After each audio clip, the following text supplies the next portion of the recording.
And now, Chapter 9, Wilbur's Boast. Spider's web is stronger than it looks. Although it's made of thin, delicate strands, the web is not easily broken. However, a web gets torn every day by insects that kick around in it, and a spider must rebuild it when it gets full of holes. Charlotte liked to do her weaving during the late afternoon, and Fern liked to sit nearby and watch. One afternoon, she heard a most interesting conversation and witnessed a strange event. "You have awfully hairy legs, Charlotte," said Wilbur, as the spider busily worked at her task. "My legs are hairy for a good reason," replied Charlotte. "Furthermore, each leg of mine has 7 sections: the coxa, the trochanter, the femur, the patella, the tibia, the metatarsus, and the tarsus." Wilbur sat bolt upright. "You're kidding," he said. "No, I'm not either." "Say those names again. I didn't catch it the first time." "Coxa, trochanter, femur, patella, tibia, metatarsus, and tarsus." "Goodness," said Wilbur, looking down at his own chubby legs. "I don't think my legs have 7 sections." "Well," said Charlotte, "you and I lead different lives. You don't have to spin a web. That takes real legwork." "Well, I could spin a web if I tried," said Wilbur, boasting. "I just never tried." "Well, let's see you do it," said Charlotte. Fern chuckled softly, and her eyes grew wide with love for the pig. "Okay," replied Wilbur. "You coach me, and I'll spin one. It must be a lot of fun to spin a web. How do I start?" "Well, take a deep breath," said Charlotte, smiling. Wilbur breathed deeply. "Now, climb the highest place you can get to, like this." Charlotte raced up to the top of the doorway. Wilbur scrambled up to the top of the manure pile. "Very good," said Charlotte. "Now make an attachment with your spinnerets, hurl yourself into space, and let out a drag line as you go." Wilbur hesitated a moment, then jumped out into the air. He glanced hastily behind him to see if a piece of rope was following him to check his fall, but nothing seemed to be happening in his rear, and the next thing he knew, he landed with a thump. "Oof!" he grunted. Charlotte laughed so hard, her web began to sway. "Well, what did I do wrong?" asked the pig when he recovered from his bump. "Nothing," said Charlotte. "It was a very nice try." "I think I'll try again," said Wilbur cheerfully. "I believe that what I need is a little piece of string to hold me." The pig walked out to his yard. "You there, Templeton," he called. The rat poked his head out from under the trough. "You got a little piece of string I could borrow?" asked Wilbur. "I need it to spin a web." "Yes, indeed," replied Templeton, who saved string. "No trouble at all. Anything to oblige." He crept down into his hole, pushed the goose egg out of the way, and returned with an old piece of dirty white string. Wilbur examined it. "That's just the thing," he said. "Tie one end to my tail, will you, Templeton?" Wilbur crouched low, with his thin curly tail upward, toward the rat.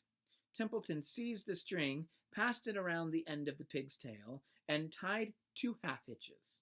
Charlotte watched with delight. Like Fern, she was truly fond of Wilbur, whose smelly pen and stale food attracted the flies that she needed, and she was proud to see that he was not a quitter and was willing to try again to spin a web. While the rat and the spider and the little girl watched, Wilbur climbed again to the top of the manure pile, full of energy and hope. "Everybody watch!" he cried, and summoning all his strength, he threw himself into the air, head first. The string trailed behind him, but as he neglected to fasten the other end to anything, it didn't really do any good, and Wilbur landed with a thud, crushed and hurt. Tears came to his eyes. Templeton grinned. Charlotte just sat quietly. After a bit, she spoke. "You can't spin a web, Wilbur, and I advise you to put the idea out of your mind. You lack 2 things needed for spinning a web." "Well, what are they?" said Wilbur sadly. "Well, you lack a set of spinnerets, and you lack know-how. But cheer up. You don't need a web. Zuckerman supplies you with 3 big meals a day. Why should you worry about trapping food? Wilbur sighed. Oh, you're ever so much cleverer and brighter than I am, Charlotte. I guess I was just trying to show off. Serves me right. Templeton untied the string and took it back to his home. Charlotte returned to her weaving. I need to show you these illustrations that we may have missed from before. There is Templeton tying the string to Wilbur's tail, of course, and there's Wilbur's big jump, giving it a go. Unsuccessfully, of course. Okay, back to the story. You needn't feel too badly, Wilbur, she said. Not many creatures can spin webs. Even men aren't as good at it as spiders, although they think they're pretty good, and they'll try anything. Did you ever hear of the Queensborough Bridge? Wilbur shook his head. Is it a web? Well, sort of, replied Charlotte. But you know how long it took men to build it? 8 whole years. My goodness, I would have starved to death waiting that long. I can make a web in a single evening. What do people catch on the Queensborough Bridge?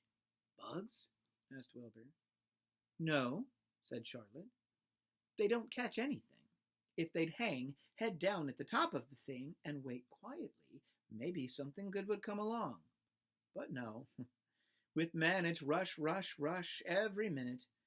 I'm glad I'm a sedentary spider. What does sedentary mean? Asked Wilbur. Means I sit still a good part of the time. I don't go wandering all over creation. I know a good thing when I see it, and my web is a good thing. I stay put and wait for what comes. Gives me a chance to think. Well, I'm sort of sedentary myself, I guess, said the pig. I have to hang around here whether I want to or not. You know where I'd really like to be this evening?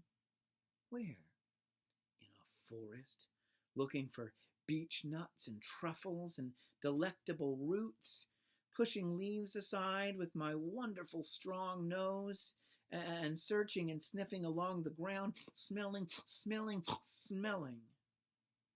You smell just the way you are, remarked a lamb who had just walked in. I can smell you from here. You're the smelliest creature in the place. Wilbur hung his head. His eyes grew wet with tears. Charlotte noticed his embarrassment and spoke sharply to the lamb. Let Wilbur alone, she said. He has a perfect right to smell, considering his surroundings. You're no bundle of sweet peas yourself. Furthermore, you are interrupting a very pleasant conversation. What were you talking about, Wilbur, when we were so rudely interrupted? Oh, I don't remember, said Wilbur. It doesn't make any difference. Let's not talk any more for a while, Charlotte. I'm getting sleepy. You go ahead and finish fixing your web, and I'll just lie here and watch you. It's a lovely evening. Wilbur stretched out on his side. Twilight settled over Zuckerman's barn, and a feeling of peace.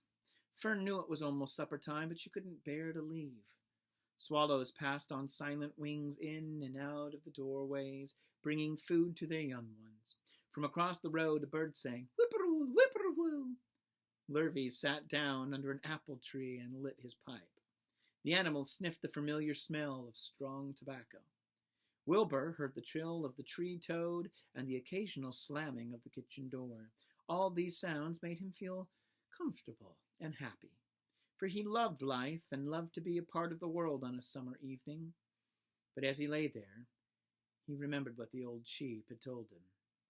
The thought of death came to him again, and he began to tremble with fear.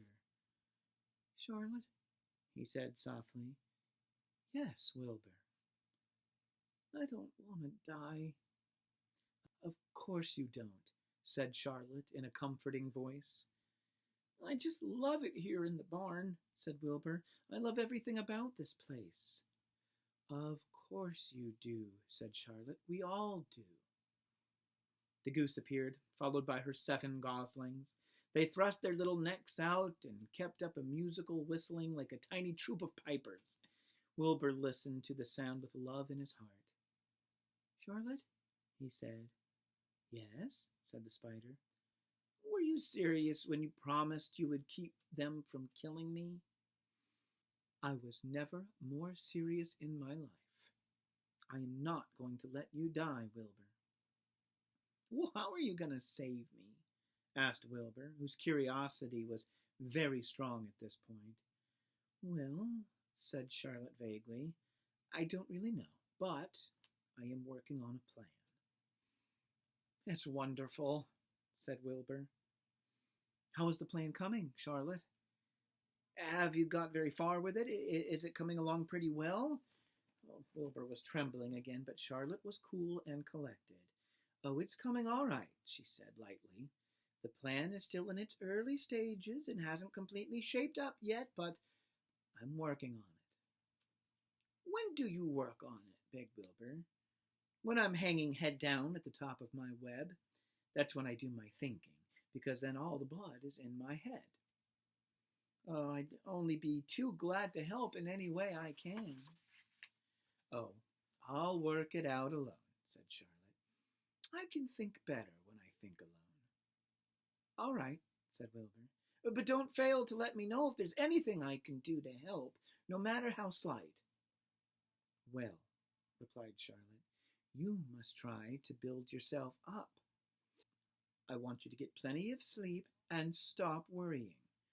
Never hurry and never worry.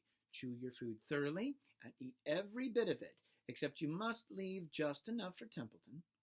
Gain weight and stay well. That's the way you can help. Keep fit. Don't lose your nerve.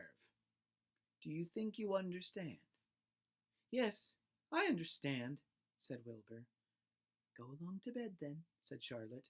Sleep is important. Wilbur trotted over to the darkest corner of his pen and threw himself down. He closed his eyes.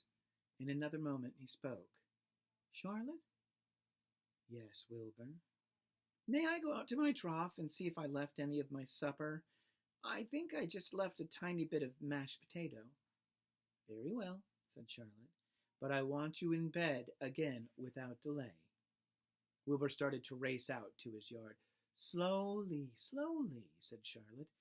Never hurry, never worry. Wilbur checked himself and crept slowly to his trough.